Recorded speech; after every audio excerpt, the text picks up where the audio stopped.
Hi everyone, Mrs. Basega here, and happy Virtual Wednesday. Today we're going to be learning about the differences between the normal force and the weight of an object. Now, you should already remember things about weight, like it's also called the gravitational force or the force due to gravity. You should remember that it points down towards the center of the Earth, and it has this known equation that doesn't change. It's always Fg equals mg, at least as long as you're near the surface of the Earth. The normal force, on the other hand, well, that's the repulsion of electrons, and that prevents solids from passing through one another. The normal force could point in any direction as long as it's perpendicular to the supporting surface. So this laptop on the table is supported by the horizontal table, creating a vertical normal force. Now, normal force doesn't have a specific equation, and let me see if I can show you why. Okay, it's easy to see why the normal force gets confused by gravity, because in a lot of the first situations we did with like a coffee cup balances on a table, or a book on a table, or a person on a scale, normal force was equal to gravity for stationary objects. But it doesn't have to be equal to gravity. In fact, our scales, the person is standing on a scale and reading about 850 newtons. That scale doesn't read his gravitational force, it's reading his normal force. Hey, if he jumped up and down on the scale, that would change his normal force, but it wouldn't change his weight. His gravitational force would stay the same.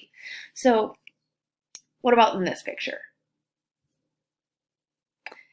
In this picture is the person on the scale reading a larger, smaller, or equal normal force to weight. That's kind of the joke, right? So, President Obama's stepping down on this scale, and it makes it look like the guy weighs more than he does. But that's not what's going on. The scale is experiencing a larger normal force than the weight of the guy. That's why the guy looks confused and everyone else looks happy. Here's what's going on.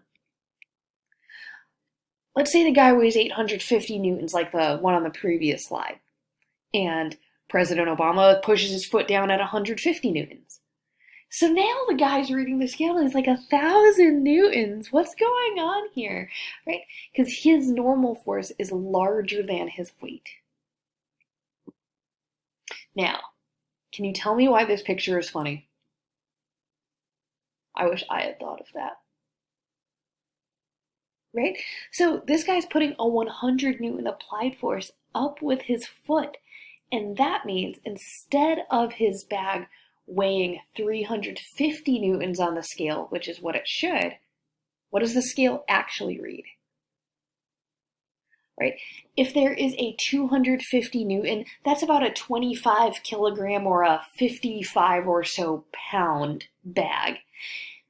If that's the limit, this guy's bag is closer to like 65, 70 pounds, and he's applying so much force upward to make the scale read lower, right? So scales don't read gravitational force, they just happen to read normal force. A thing to add in your normal force column then is that normal force is read by scale. Whether it's a spring scale, a bathroom scale, those are reading your normal force. However, the normal force changes depending on circumstances. Just like we can mess with a scale to make it look lighter or heavier as we need to, the normal force changes depending on circumstance. And that's why it doesn't have a nice, easy to use equation like gravity does. So let's make a list for you right now. Write down in your notes a list.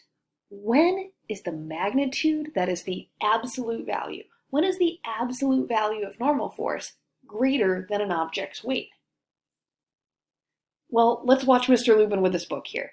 So this book has a weight of 22 newtons normally, and when Mr. Lubin applies a force down on the scale is reading a larger normal force than weight. So when being pushed down, that's 1.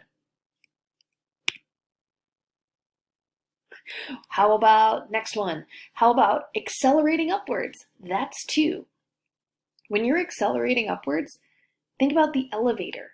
It has to take at least as much as your weight as a normal force going up, otherwise you would start to fall, right? And then in order to accelerate you, it needs to have more force up than down. Think about this picture to yourself. What direction is the acceleration? It's up. And so the normal force is more than weight. That's why at the bottom of a roller coaster, you feel heavier than normal. You feel like you're getting pressed into the seat. It's because your normal force is greater than weight. Think about it like this. Your object was going down for velocity and then is moving up. Some force had to make it change direction, and that force is normal force. Actually, in circular motion, normal force points towards the center of the circle most of the time. Okay, more force up than down. What about when is the magnitude of the normal force? Meaning, when is the absolute value of the normal force less than the object's absolute value of weight? Right? Because technically weight is negative. In this case, if you're being pulled upward, the books weigh 37 newtons, but the scale's only reading 2 of them. It's because 5 of them are in the tension, guys. 37, 32, and 5. It kind of all adds up. So when you're being pulled upward or pushed upward, when you're accelerating downward, right?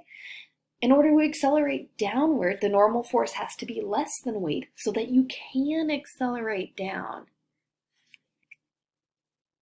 When you're at the top of the roller coaster, you feel lighter. But here's an important one, and this is the one you guys were having trouble drawing on the quizzes the other day. On a ramp, the normal force is always smaller than the weight. And you can see it's more obvious at higher angles. The normal force starts at the same as gravity, but the higher I make the angle, look, the smaller and smaller that yellow arrow is getting. And on a ramp, the normal force is perpendicular to the surface.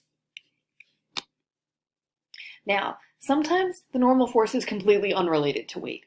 If I punch a wall, the normal force I receive doesn't depend on my weight at all because that punch isn't lifting my body. When I used to rock climb, this was one of my favorite types of features to climb. It's called a chimney, and basically you're pushing your hands against the wall. The wall's normal force acts back on you so that you have enough tension to create the friction. You need to stick to the wall and kind of monkey up. And finally, the magnitude of the normal force could be 0. We call these situations weightlessness. When you're in free fall, do you see the scale that's in here with our buddy? If she tried to stand on that scale, what would the scale read? 0. Like, if she put the scale under her feet, she'd be floating inside the elevator. The scale would be floating inside the elevator. Because she and the scale and the elevator all fall at the same rate, you get what's called weightlessness, which I like to call normal forcelessness. But see how that's like not as easy to say. That's why the astronauts in the space station appear weightless. Them and the scale and the space station are all traveling at the same rate. And because they're all, in fact, notice that they are falling like a projectile, just a really fast projectile. Since they're all traveling and falling at the same rate, an astronaut could try and put a scale under their feet, but there's going to be no normal force in that situation. This one doesn't have a normal force because it's not touching the ground. It's suspended by 2 strings. The forces on the pumpkin are 2 tensions and a gravity. And finally, a projectile motion. When red over here is mid-air, there's no applied force. They're not being supported by the ground. The only force in projectile motion is gravity. So let's close this up.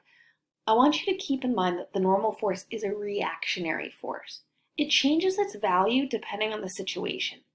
So unlike gravity, where I can just be like, here's an equation, guys, good luck, we can't do that with the normal force because it changes from situation to situation. I didn't even hit on all of the situations I could have, but was like, let's not today. All right, so after this, I want you to fill out the Google form. Best of luck, and I will see you on either Thursday or Friday. Bye now.